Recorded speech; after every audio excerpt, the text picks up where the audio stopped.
Okey, Assalamualaikum dan salam sejahtera. Dalam video ni saya nak tunjukkan bagaimana cara kita nak setting product information dalam template single product physical dahulu.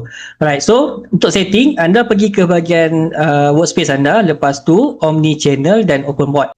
Kemudian anda akan nampak paparan seperti ini. So saya nak anda pergi ke bahagian Contents, lepas tu Board Field dan klik dekat dalam folder-folder yang ada dekat atas ni lah. Okay, so sebagai contoh dia ada satu folder saja kat sini currently. So klik saja tu dan saya nak anda sortkan dia dulu by name untuk kita dapatkan detail yang nombor satu ni saja dahulu. Okay, so dekat sini adalah detail-detail yang perlu anda ubah. Okay, so banking information adalah maklumat account bank untuk bayaran, nama chatbot. Saya dah letakkan dia punya description dekat sini, anda boleh tengok dan ubah mengikut kesesuaian produk anda. So sebagai contoh, banking information saya nak ubah, saya klik saja dekat pencil button ni.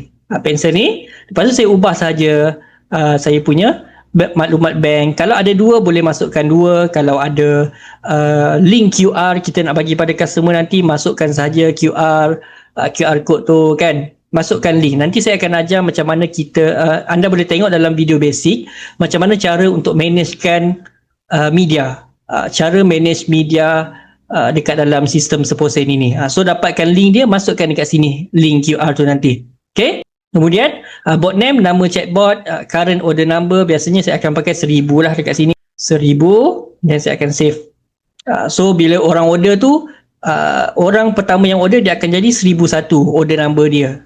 Okay. And then default panggilan yang digunakan oleh bot kepada, kita boleh tengok sini, kepada pelanggan kita, description. So ada media link ini adalah koleksi link gambar dan video berkaitan dengan produk kita. Cara pembayaran, package harga, apa lagi ada kat sini, bonus pembelian, gambar-gambar produk, kandungan, masalah mata. So anda boleh gunakan structure yang sama, dia punya nama dia, lepas tu link dia.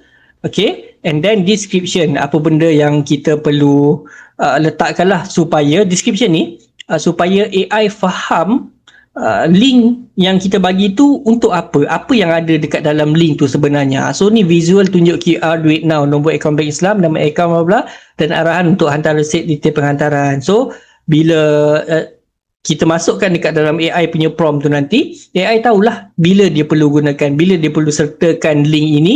Sebab link ni dia akan auto generate jadi gambar lah. Bila user nampak, dia akan nampak gambar. Dia bukan nampak link, tapi dia nampak dalam bentuk gambar. Okay, so anda boleh gunakan format yang sama dekat sini. Just ubah saja mengikut detail produk anda. Sama juga dengan yang lain, postage charges, price package, product information dan product name, shipping company.